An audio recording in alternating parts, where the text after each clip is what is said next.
to another episode of the Poker Media Australia podcast. My name is Landon Blackwell. Of course, I am joined by the managing editor of PMA and my esteemed colleague, Mr. Ben Blashke. Ben, I know it's been a couple of weeks, but nice to be back behind the mic. Yeah, it is, Landon. It's been an eventful few weeks here in Australia, hasn't it? There's been we were looking pretty good there for a while with this whole virus thing, but things have taken a bit of a turn at the moment. Hopefully we all get through it sooner rather than later. Absolutely. Melbourne, of course, now in stage 4 restrictions, nighttime curfew in place. So many businesses and areas of industry being shut down. It's certainly something that I don't think we would have thought to have seen in this lifetime. But I dare say, for our next guest at least, things are a little bit more relaxed over there. Hux, how are you? Very good, gentlemen. Thank you. Thank you for the opportunity to chat with the both of you, and congratulations on your show and keeping the poker fires burning back there in Australia. I probably can't use that analogy. Is it too soon? Fires? I think that seems like an eternity ago now. I think we've all forgotten about that. Absolutely. You would love to be dealing with just bushfires, right? Versus this kerfuffle that's going on. But things are really not too bad in Las Vegas. We're restricted, obviously, face masks. As you can see, I've got my special one here hanging on for dear life. But most casinos are open with restrictions. You've got limited players per table. I heard a rumor that they are applying to get poker tournaments back, which may happen with the same restrictions they have currently for cash games, which are, I think it's 6 max, maybe 7 max, depending on the table size, with perspex dividers. And they originally had it that the perspex dividers meant that you wouldn't have to wear a face mask, and then they doubled down and just said no, face masks on. And they patrol it pretty religiously at the front door of every casino. As you come in, if you're not wearing your mask, they're either like get out or put it on, put it over your face kind of thing. So they're quite strict about it. Obviously they have a lot to lose if casinos close, as does every business. But relatively we have most of our freedoms here. We can go to the store with restrictions, obviously, with masks and whatnot. We can go shopping for non-essential things like clothing and stuff like that. So it's not too bad in Las Vegas. I just moved here from California, where it's probably going to get bad again before it gets better. But yeah, what a time to be alive, huh? Crazy. How has the general reaction been for the general public in Las Vegas? I know that in Australia, for example, there's been quite a bit of an uprising in certain places by factions against this mask wearing, which seems a little bit absurd to me. And obviously we've seen on TV that in parts of the US, there's quite clearly people opposed to the whole concept of wearing a mask. What about Vegas? Are people generally accepting of that idea? I really haven't seen a lot of pushback. I haven't seen anyone, with the exception of maybe one minor incident at a rental car company a few weeks ago. But most people just wear a mask, get over it. If you go out in public, put the mask on, be respectful. It's pretty simple. It's not hard. It's not fun. It's not easy, especially in the heat when it's 43 and hot as balls out. It's not something you want to be doing, but most of the places where you are wearing a mask, you're in air conditioning anyway. So look, you don't see a lot of people pushing back. I mean, different parts of the US are different. Obviously, there's more, I'm not going to call them liberals or Republicans, but you have your different types of people that believe in, I'll do what I want. I want my freedom over everything. And it's definitely a dividing situation, but hey, that's America. I think Americans are so used to just going to war and fighting that now they've got no one left to fight. They fought everyone in the world. Now fight each other. Hey. Well, speaking of Vegas, Hux, I guess that brings us to the question. You mentioned, of course, this is Vegas 3.0. Are you able to sort of divulge what it is that you're up to over there? I can give you a snippet. So I'm currently, if you can tell by this is not my painting in the background, I'm sad to say, these bad boys are like 15 to 20,000 each, and this is the Poker Go studio in Las Vegas. Wow. You guys a bit of a tour. This is a Russian artist. Skippy's here, of course, to say hi to all the Australians. Hey, Skippy. I might give you a little look in. So this is where they film all the Poker Go content. We just wrapped on a show with Phil Helmuth and Antonio Esfandiari. They were playing a thing called High Stakes Duel, and there's the table. Little bow tie shape, little Bond theme, which is pretty cool. So wow, look at the shape of that table. It's nothing like, I've never seen that before. Yeah, it's pretty epic. And so what was happening is we had to teach the dealers to deal backwards. So normally, as you can see, the dealer would like sit there. I might have shown you this or not. The dealer would sit here and then put out the flop, right? Yeah. Well, the problem is because of the way the set is designed, that's a big LED wall there. They want the camera and the jib and everything to sort of come in here. So they put the dealer on this side, and then the dealers had to deal basically put the flop out like backwards. So you can imagine that went down real well. It's a great space. I mean, I was following a little bit this on social media, Hux. It's a great concept. Do you want to tell us a bit about what's happening there at the moment? I don't know the complete set of rules. I think you'd have to get them off of Poker Central's website, but it's essentially a heads-up jewel that just gets bigger and bigger and bigger as you go along. And if you lose, you have 30 days to challenge. And Antonio pretty much insta challenged Phil when his Queen Jack was not good enough to beat Phil's pocket sevens on the final hand, and he was on mega tilt because Phil had just bluffed him in 2 huge pots that he actually got to see on the delayed stream because we had a break. And of course, he ran out with his father and he was watching the stream and he couldn't believe, he folded 3 kings in a situation where, Phil just made an unbelievable play and got away with it. And it was downhill from there and he didn't recover. So the format is, they're trying to do what they can here because, COVID's affecting everyone, even Poker Central and content, it's very hard to have regular poker tournament. You can't run a regular 6-handed high stakes poker game. Like all the things that you took for granted before, they're having to change and do things differently to comply with different laws and whatnot. So we'll see a lot more digital shows. It seems to me, Hux, that poker is a game. In the 15 odd years I've been involved, it's been a game that's always been about innovation. People have always found a way to innovate, whether it be at the table, finding new variations of games. The World Series has been a master innovation. This now in the current situation the world finds itself in is, I think another example of, getting content to people in a different way. Definitely. One of my favorite stories, and you've given me an idea of an example of how poker can evolve and find a way kind of thing. Many years ago, I lived in Florida, but I was dealing at the Hard Rock, the Seminole Casino, and this is when we used to have 25-cent, 50-cent limit with a $10 cap on the pot. And the first major change on those rules was when they introduced no limit hold'em, but was $100 maximum buy-in. So what did the players do? The players, 9 players sat at a table. They all bought in for $100, and they all had a gentleman's agreement that the guy under the gun was going to raise to 99. Everyone would call. Then the flop would come. He would bet $1. Everyone would fold. Everyone would rebuy for 100. Then the next guy would do it. So do it 9 times, and everyone sits down with $900 minus the rake and the tips. But that's how they got around it. It's like $100 max buy-in. Doesn't mean that you couldn't bet if you had $1,000 in front of you, $1,000 all in. Like, we'll find a way. We'll make it 99. Everyone agrees that you're going to fold for $1. That's what they did. That's brilliant. That's brilliant. Yeah, the poker does find a way, and it's a game played between your peers, right? It's not a casino game, so it's really up to us as industry people and players to find a way around this and navigate it the best we can. So, yeah. We should first of all, Hux, many of our viewers will know you from whatever iteration of poker that you've been involved in over the years. I'm sure many of our viewers will have come across you at various stages, if not most of them. But there'll be some that don't know. Sorry in advance. There'll be some that don't know you. Lando and I know you very well, but can you just sort of give a bit of a background on your long poker career and where it's taken you over the years? Mate, easy question, huh?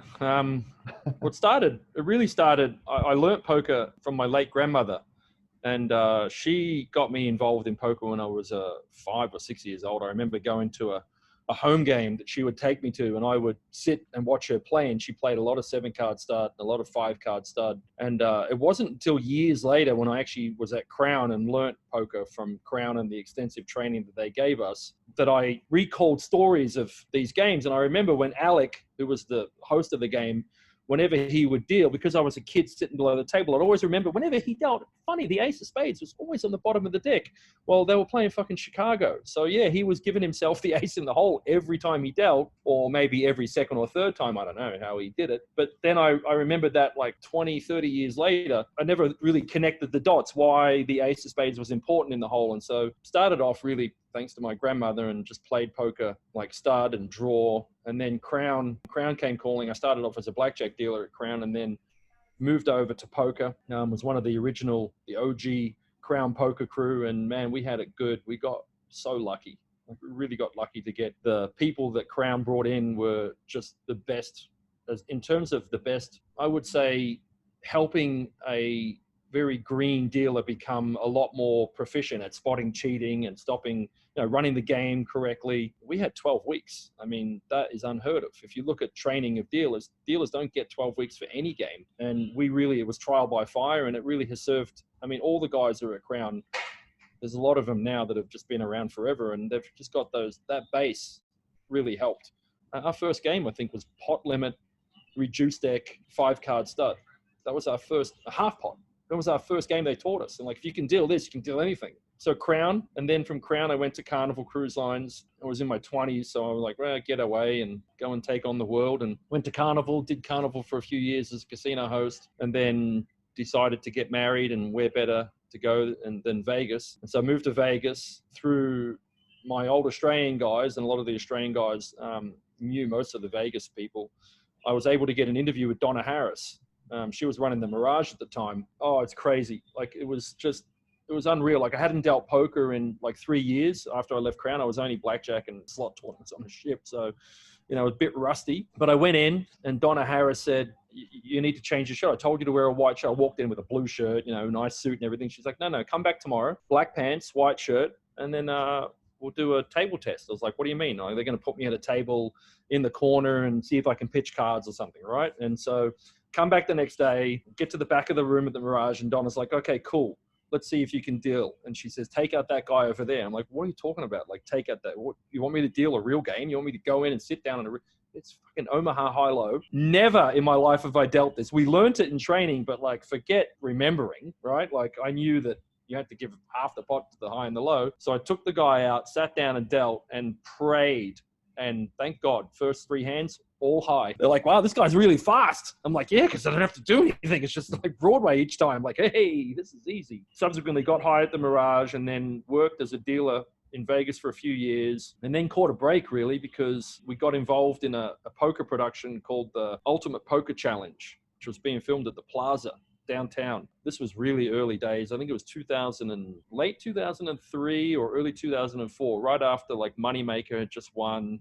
Poker was going crazy. Networks were doing crazy things and just desperate for more poker content. And we worked this show as dealers. My former business partner, a guy named Kyle Morris. We're dealers, so we dealt the show. Then we were really excited about going to watch ourselves on TV. So we would go and watch the show. And as we're watching it, we're like, what is going on? Like, it was so bad. The graphics were all wrong. One guy had ace of spades in his hand and there was an ace of spades on the flop. I'm like, oh my God, how is this getting to air? Like, it just...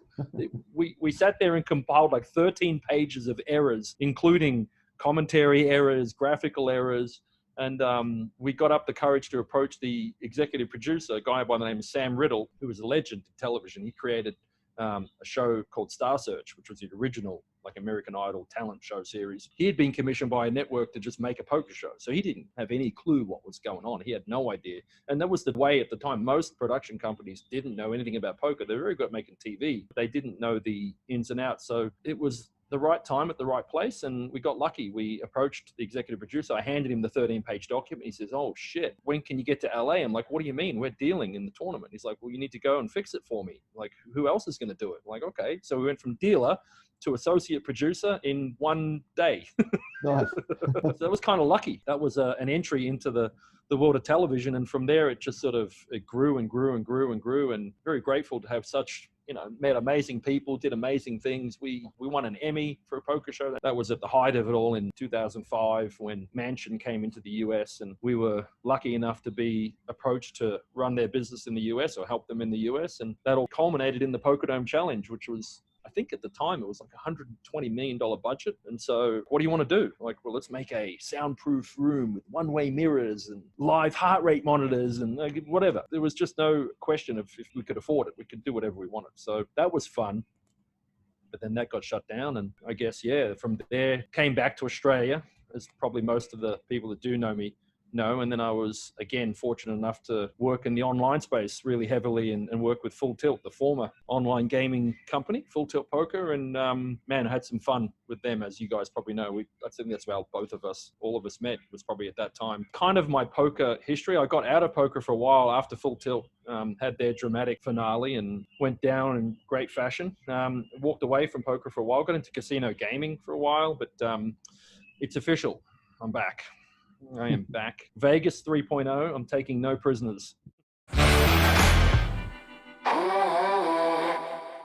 So what are you doing at the moment exactly, Hux? Run us through your current role. I've got a few irons in the fire. The main one for me at the moment, which I'm most excited about, is a project that I've actually been involved in for a really long time, over a decade, and that's match poker. So the International Federation of Match Poker, they've been trying to develop poker as a game of skill and as a sport for a long time. And the biggest challenge has been developing really good software, because I've been fortunate enough to be involved in a lot of different software companies, including Full Tilt, which was at the time, I think they had easily the best software, if not as good as PokerStars, and seeing behind the scenes and looking under the hood and being, you know, in the island office and looking at 300 employees and how a site like Full Tilt operates. It doesn't just magically happen. You don't just build a game engine. No, it's really hard work. Poker software is probably the most challenging out of all the gaming softwares, because you're playing against other people and you have all these latency issues, and it's not you versus a bot, you know, like blackjack or something like that. So poker software has always been the big problem with match poker, and why we haven't really had the breakout success, I guess, that we've been dreaming of. But that has now officially changed, I'm glad to say. PMA listeners, if you haven't yet, go ahead and pre-register for beta testing on matchpoker.com. You can go there, you can pre-register to be one of the early testers on what I'm pretty certain is going to be one of the most revolutionary updates to poker being played online that has ever happened. In that, not only is match poker going to be played as we've been playing at the Nations Cup and over the last decade at all these offline events, where basically you play the same cards as me in the same situation in the same seat, and we compare, did you win more or lose more? That's the basic version of match poker. But then taking it to that next layer of, well, what if I created an algorithm that said, you've got 2 jacks under the gun, what do you do? And creating an algorithm that basically can help you, and we can branch off into a ton of different conversations about, you know, optimal play and things like that. But being able to say, how did you play that hand? Where did you play it wrong? Show me with an algorithm and brute force, right? Play that same pocket jacks against a computer player, or the same situations 10,000 times, a million times, or whatever. And you can get a score or a rating, just like in chess. If you lose a game in chess, you lose points. If you win a game in chess, depending on your rating, you can move up the ladder or move down the ladder. So poker's never really had, in my opinion, something that has a little bit more meat behind it than just, oh, I entered more tournaments and I won more money. Like cash won. It's not a test of the best player in the world, in my opinion. It really isn't. And taking nothing away from the best players in the world, like Daniel Negreanu's and the Phil Helm, they're great players. No question. They're amazing. They couldn't be doing what they've been doing for this long and being successful if they weren't the best players in the world. I think there's no doubt about that. But in addition, maybe some 21-year-old kid from Mumbai is as good, just doesn't have the bankroll, but here's a chance for him to now shine and show that he can play with the best in the world. And yeah, he understands GTO, and he understands that with jacks under the gun, he needs to raise to this amount and whatever, right? I'm excited that match poker will give players that opportunity, because we don't play for money. Like we're about ratings. We're about being a better player. We're about being a sport. You can't be a sport without statistics, and you can't be a sport without ratings. That's been our biggest flaw with poker for so long, right? Oh yeah, I won the World Series of Poker main event. I mean, you've just touched God, in my opinion, right? Because now the whole world wants to know you, but were you the best player in that tournament? I think everyone who knows poker would agree you were the luckiest player. You played well. Congratulations, you're the world champion. But are you really the world champion in that you can go back and every hand that player played to win the main event and try and tell me they didn't get lucky one time? No, of course. You have to get lucky to win a tournament like the World Series main event, right? So, or any poker tournament, any traditional poker tournament, you're going to have to get lucky. I always say that in order to win a poker tournament, you have to have 5 things happen to you. And these 5 things will usually happen to you. Your ace king or your 2 overcards have to beat a pair. Your pair has to beat 2 overcards. You have to suck out once. You have to get sucked out on and survive. Those things are going to happen in the general winning or losing of a poker tournament. And usually if you can't take a bad beat, you're out. Okay. If you can take a bad beat and you can weather the storm of these like 5 instances, usually that's a formula for you winning, but you can't use that to determine the best player in the world. So for me, match poker is my main project that I'm working on now. We're very fortunate in that a group actually out of Australia has come in and started to build, and I think they're real close. I think they're a few weeks away from releasing the beta. So if you do want to be part of it, you've got to go and register. But it is exciting. What they're building is just, oh my God. And I'm pumped up about it because it's finally a chance for us to grow this great game in all these regions where poker is thriving and really wants to grow. And I'm talking about Asia, mainly Asia, India. There's just so many people there that would love to play, but as you know, regulation is the biggest thing. So if we're classified as a sport, which match poker, by the way, is actually classified, it's one of the members of what's known as the Mind Sports family is, don't quote me, but I think it's chess, drafts, Go, Quixie, and we have observer status for match poker, which is a big deal. It's really hard to get that international recognition. And I think it's GAISF is the governing body that recognizes if you're a mind sport or a sport. In order to get there, you have to have a number of things. And one of the major things is you have to have 54 national federations that are set up as non-for-profit sporting organizations. So that's all there. It's all in play. It's all in place. The last 10 years haven't been in vain. We just haven't had reliable, scalable software that we could roll out to each market and say, hey, now you can represent your country or play in a true world championship, and I can go back and retrace your steps. Oh, you won this, you won that, you played better here. That's a dream. It's always been a dream. There's been several groups that have tried to do it, and I've actually been lucky enough to be involved with the 3 major ones that have tried. The first one dating back, I think, was a guy named Jesse Jones. I think I got his name right. Gee, I hope I did. He was just a legendary guy, and he threw a lot of money at this idea that poker needs to come together and create it as a sport and play a world championship. And he tried to go with the golf model, which didn't work. And then another group came in, WPA, I don't know if you remember them, like a yellow logo with a black spade, and they had a booth at the World Series and World Players Association, and we're going to represent the players, and we're all going to come together. Poker exploded. Remember, poker just came out of nowhere. And then you had all these groups, like you had the online guys, you had the offline guys, they're all vying for a piece of the pie.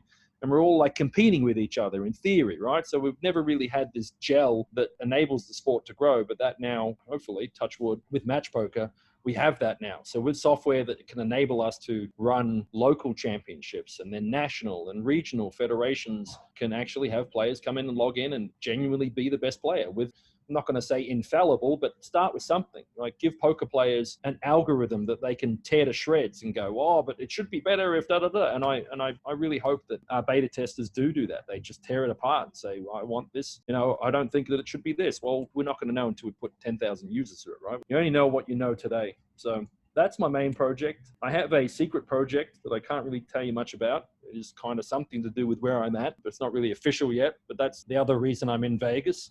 And I'm also working on what I think will be a really big growth sector for our industry in general, and that's skill games. Obviously, match poker is a game of skill, but I'm talking about skill games for real money. And I'm about to launch my first skill game on a platform called Skills, and that game is going to be called High Speed Hands. So the general idea is that you're going to play 10 hands against me, and you're going to play the same 10 hands as me. But the way it works is you first see a flop, then you see a turn, then you see a river, and then I'll show you 4 hands, A, B, C, and D, and you have to identify as quickly as possible which one is the best poker hand out of those 4. And sometimes it's a split and whatnot, but if you identify, for example, A, so the hand comes up, the timer starts, and you identified A in 1.2 seconds. Okay, cool. Goes in the bank, you get a score for it. Then the second hand gets dealt. We do that 10 times, and each time you get it right, the score will multiply, so it goes up. So if you get it wrong, go back to 1. So you don't want to just do anything. You actually want to have skill. So that game, which I just described, incredibly is legal as long as you play the same cards as me in a bracket situation. So there's no reason for you to give you the answers kind of thing. That game played in a bracket situation with asynchronous hands, so you get the same cards as me, is legal in 82% of the US market today for real money. I can play that for real money through the skills platform. And that also means that I can play it for real money across 80% of the globe. That's another exciting project that I've been working on for the last few months and just in the background, but it's ready to launch. I'm just going through the final stages of getting approval in Apple. And yeah, I'm taking on anyone who wants to play me. It's my game. Let's go. You got plenty happening, Hux. Just with the match poker, Landon actually wrote a great story. Spoke to Julius Coleman, who's involved as well here in Australia. And so for any of our viewers that want to learn a bit more about, the concept and how it works a little bit, so read Landon's article on pokermedia.com.au. Hux, let's go back to the Full Tilt days a little bit and we'll work our way forward. As you said, we met you when you were working for Full Tilt. That was at the height of the poker boom. Online poker was going crazy. There's all sorts of crazy things going on. The parties are epic, as we know. When you look back to your Full Tilt days, what springs to mind for you first? Oh man, I mean, very grateful to have met so many amazing people in the poker community, to have worked with the guys at the MPL. I don't know if the MPL is even around anymore. It's been so long, but we're lucky to partner with them and then meet, the poker players who are at the ground floor. Like, these are the guys that go to a pub, play with their mate. I just love being able to support at the time through Full Tilt and their endeavors. And it was a great relationship because we had, we filtered the players in. We got them, as they were on the beginning of their poker journey, and we were able to brand them as Full Tilt players and grab them through the whole funnel, right? One story that I love, I guess, I think I was still with Full Tilt at the time, was my favorite Phil Ivey story, who, by the way, if you ask me who's the best player in the world, it's not even close. I mean, it's so far ahead that Phil Ivey, in my eyes, is the best player in the world because he's just a beast of a human. If you remember back to I'm going to say 2012, let me see, I think the first time we ran the 250K buy-in. So at the time, Crown was famous for just pushing the limit, right? Just getting bigger and bigger and bigger. They were taking on the World Series and the biggest poker tournaments and just going to be like, okay, hey, look at us kind of deal. And they were super successful at it. Crown ran the first 100K buy-in tournament, which had 18 players. I think that was in 2010. Don't quote me again. And then eventually the idea came up that we'll run a $250,000 buy-in tournament, which at the time was crazy. No one had run anything that big. And the word got out, can we get this game up and running? And the Hong Kong businessmen were in town and they wanted to gamble. They wanted to play. So they said, we'll play for 250,000, but it has to be a turbo. We want to be out of here tomorrow. They wanted a one-day tournament. So they got their wish. We ended up getting, I don't remember how many players. I think it was like 18 or 23 people put up 250,000. Phil Ivey was still in the Aussie Millions main event. So Phil Ivey's day went a little bit like this. He's in day 5 of the main event. He's been playing for 5 days straight. He busts out at like 2 p.m. The 250K had started upstairs already. Comes upstairs late rego into a turbo for $250,000. And then that tournament, because it was a one-day event, ended up just going for so long. Oh, my God. I was lucky enough at that point. I had moved away from the casino side of things and moved more into the television production side. And so I was actually directing that tournament. And I'll never forget, like, I must have had 50 Red Bulls. I don't know. It was 5 a.m. or something. And I'll never forget the biggest bubble in history at the time. It was like $830,000. And there were 4 players left. 1 guy's out, 1 guy's through. So your 4 players at the time were Phil Ivey, Patrick Antonius, Gus Hansen, Daniel Negreanu. Try and tell me it's not a game of skill, right? They're your final 4. And it was like 4 or 5 in the morning when the bubble burst. Negreanu was bubble boy. And man, he was not happy. Gus needled the crap out of him because Gus was bubble boy, I think, in the 25K earlier that week. And so Gus was very happy, but eventually he got heads up. They were just back and forth, back and forth. It was Phil Ivey versus Patrick Antonius. And I'll never forget, it was like 6 in the morning and we're on break. Phil Ivey's like a little bit in front. He didn't have a big chip lead, but he had a chip lead. And came out, was just standing there. The guys start talking and Patrick Antonius looks over at Phil, very serious, and says, do you want to make a deal? So I think first place was 2 million. And second was like 1.2. So without even blinking, the guy's been playing, don't forget, for 5 days for the main event and 20 hours straight in the biggest poker tournament ever. And Patrick says, do you want to make a deal? And Phil says, yep, cool, let's play for it all. Let's just play for it all. I'll make a deal, fine.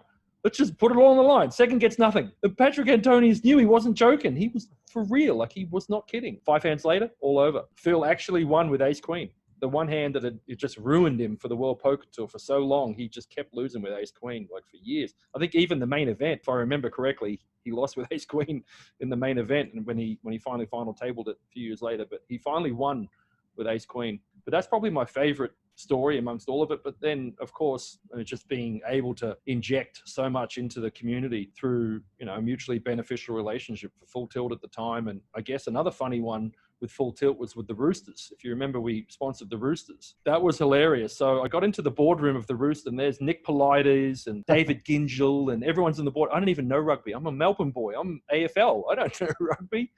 So I'm sitting there in the boardroom with all the Roosters board, and I said, guys, I don't care about rugby. And they're like, what do you mean? Don't you want to sponsor our team? I said, yeah, I just care about that guy there, David Gingell. I want the Aussie Millions on Channel 9.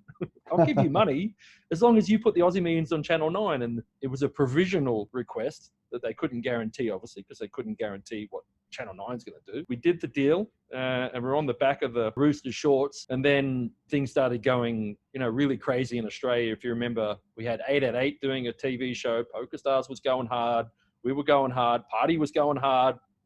And eventually the Australian Federal Police sent a letter to Stephen Noyce, who was the CEO of the Roosters at the time. I remember he called me. He said, Hux, what do I do with this letter? He shared it with me. I said, mate, please get arrested, because I would love for you to get arrested for fulltiltpoker.org. Because I knew he would win. And he's like, that's not the right answer I'm looking for. I don't want to get arrested, he said. I said, what's next is the Blackhawks going to come, and they're going to come down and arrest you. I remember very well you could use .org but not .net from memory, and all the rules and regulations around that was pretty crazy. Finding a way to get around it, right? So yeah, that was they were crazy times, man. I mean, poker just exploded, and sadly for Full Tilt and everyone that was working for Full Tilt and doing such great things, the owners didn't have the company structured in the way they should have, and hence PokerStars, who did and sequestered the player funds versus using player funds. I mean, it's just mad to even think about it. Eventually bought out Full Tilt, as you know, and took over the reins, and now they're a multi-billion-dollar company, right? So I remember I actually interviewed Howard Lederer in his hotel room at the Aussie Millions very shortly before everything went to shit. And, I remember thinking, geez, I would have loved to have that interview just a little bit later. I mean, he obviously went into hiding for a while after that. But I mean, what about for you, Hux? What about for the on-the-ground staff I guess you found out a lot. Did you find out about what was going on before it sort of became public knowledge? And what was it like, period of uncertainty for you? I'm going to try and get the name. I remember where I was. I was at Dooley's. I was running a Full Tilt Poker Dooley's RSL club in New South Wales. And one of the players famously said to me, he said, Hux, what's wrong with Full Tilt? I said, what do you mean? I went on my phone and I put in Full Tilt, and up came the US Department of Justice logo. I said, this can't be good. This is not good. This is not good. Not good. And we knew nothing. There was myself, and I was technically a regional manager, right? And I was one of like 11 guys and one girl, Anna, who was running Russia. And we were blindsided as much as the players. We just didn't know. It was brutal. I mean, they just turned everything off. The first thing to go is marketing. So, we're all instantly unemployed, and turn off every deal, kill every contract, pay the fines, whatever, turn it all off. Like, that was the directive. You've got to shut down everything tomorrow. Like, what? What do you mean? It's like, we've been rolling now for 3 years. We had deals with the NPL. We had the Aussie Millions deal going, sponsoring that. Yeah, it just all went away in a day. It was just so bad. I mean, it was, we can complain as staff and what we did, but the real tragedy was the players that couldn't get their funds out. Like, having their players' money locked up, it's just really criminal. It's not cool. So, not happy to be a part of that, but happy and grateful to be a part of the journey. It wasn't me that was using players' money to promote the site. Yeah. One of my great memories, Hux, involves you. It was at the final table of APPT Sydney when JK won. And you had a pretty good rail going on there. That was actually a great final table too, I think, from memory. Daniel Negreanu, Roland, the Wolf, pretty high profile guys. And of course, JK came through and won. What a rail, though. That's one of the great rails I've ever seen. I don't even want to tell you what we did after with that trophy. I still remember that rail myself. I was reporting for PokerStars back in the day. Oh, my God. Yeah, I'm known to make a lot of friends in poker, as you know. And if you're on the opposite side, if I'm competing against you, yeah, I'm not very politically correct. I'm sorry, guys. It's just me. I'm sure I made some friends at PokerStars on that day. Not. It was good times though. But listen, Full Tilt and PokerStars, I mean, all the sites that time used to put on some pretty epic parties. You must have some party stories, or what are your favourite party stories from those days? One of the stories I love is actually an Australian magician by the name of Jack Black. I got lucky enough to meet him when I was in Sydney, and he does this, I don't think they do it anymore. He did this casino cruise during the gaming show every year in Sydney. He would be on this private boat with a bunch of casino executives, and he always do a magic show. I met him on that cruise, and I said, man, you're a funny guy. You're really good at what you do. We became friends, and eventually I hired him to do an Aussie Millions player party. I said to him, I want you to do this one trick, and I'm going to pick the people. You don't get to pick them. I get to handpick them. I don't believe you can do this sort of trick. And I got Jack, Billy the Croc, Mark Voss. I used all the Full Tilt pros, Van Marcus, and one other member of the audience. And the trick is, basically the way the trick works is you come up, he spreads a deck of cards in front of you. You don't actually touch it. He just says, I want you to pick a card. Just look at it. Don't touch it. He can't see which one you're looking at. You go, you got it? He's like, yep. He goes, right, you stand over there. And the next guy, he's like, who's your next person? I get the next person up. He spreads the deck in front of him. They look at a card. He's like, right, stand over there. And he puts all four of them, lines them up. He says, right, everyone put your hand in the air. And then he says, when I say your card, drop your hand really quickly. And he just rammed them all out, all four. It's like bang, bang, bang, bang, bang, bang. What? What is that? It's just pure sorcery. It's just pure sorcery. And I challenged him. I said to him, I don't believe you. He told me a famous story about another famous Australian by the name of the late Kerry Packer. And Jack told me this story about the trick he did for Mr. Packer, and I didn't believe him. I said, bullshit. I challenged him. I said, I'll hire you. I'll pay you whatever rate you want. Come down to Melbourne, do the player party, but I want you to do that trick for the people that I pick. But the trick he first performed on Kerry Packer, it was at a private event, and Mr. Packer was in the corner. The way Jack tells the story, I'm probably going to get it wrong. But he manages to get over to Mr. Packer through the assistant. And, he was there as the magician for the thing. So he's like, okay. And I think Mr. Packer famously said to him, okay, you've got 30 seconds. Go, impress me. So he did the same trick. He's like, spread the deck. He's like, oh, Mr. Packer, pick a card. He's like, he picked his card. He's like, yep, cool. And he goes, was it the 10 of diamonds? And he's like, do it again. So he did it again. And then famously after that, Jack then went on to do James Packer's wedding. I mean, you talk about party stories. Oh, my God. But that was meeting Jack Black was we were good friends still. He's just such a crazy guy, very good at what he does. I can remember, there was one party. This was before Full Tilt. This was when speed poker was crazy. And we had Mansion just came in, or the Sam Porner family came in and started really getting involved. We ran the first speed poker player tournament. One of the people who was helping us run the event had to order caviar. We wanted beluga caviar, right, as part of it. And they fucked up the order. Instead of ordering 8 grams, they ordered 80. Something stupid. Wow. It was like 50 grand worth of caviar. We're like, who ordered all this caviar? It was just mountains of it. In fact, I remember who ordered it now. I don't want to throw her under the bus. You know who you are if you're listening. You mentioned Van Marcus before. I met Van in Manila in 2007, the very first APPT event. And I met Van because after the event, he went around, he wanted to find somewhere to, everybody could go and have a party. He was having trouble finding a bar with enough room. So he basically went up to a bar, and I can't remember which bar, somewhere in Manila, who knows, and said to him, how much for the bar for the night? And he goes, what do you mean? He goes, kick everybody out. I'll pay all the costs. I don't care. Kick everybody else out. We want it all night. Keep the girls. So, yeah, bar owner went, all right, kicked everybody out. Everybody went and had a great night. That's Van. God, yeah. He was at the top of his game back then. Oh, he's a legend. And you remind me of a famous MPL story. When the MPL guys first went to Manila, there was 120 of them. And man, what a rampage that was. They were crazy. One of the guys on the flight home, they were all hungover as hell. One of the guys had some Viagra pills, and one of the guys had a cranking headache, and he famously gave his mate, he said, here, take this. And he gave him like 2 Viagras. So the whole flight home was done. That's brilliant. That's a little cruel. Po- A little bit cruel. poker players are so cruel, right? So cruel. They are. That comes naturally, I think. Yeah. Mhm. At least you're not going to roll out of your seat. Mate, it's been absolutely brilliant to catch up with you, Hux. Simply can't thank you enough for coming back on the show. Please stay safe and well, and hopefully once this is all said and done with COVID, we'll catch up for some much needed beverages. But in the meantime, mask up. Mask on. Hang on. Let me get I don't have any. Let me get my kangaroo sorted. Hang on. Got to get Skippy. How does Skippy look with a mask? Not so good. You got to cut. Maybe just cut up a sock band. How's that? Does that look? Brilliant. I'm gonna walk Skippy through. I'm gonna walk Skippy through Vegas's casino right now and see if I get any looks. Chances are good. I'm sure I would. Well, that wraps it up there, folks. Of course, don't forget you can, of course, follow Poker Media Australia on Facebook and download the podcast wherever good podcasts are distributed. For PMA, for Robert Huxley, for Ben Blashke, this is Lando signing off. Thank you so much. We'll see you soon. Bye for now.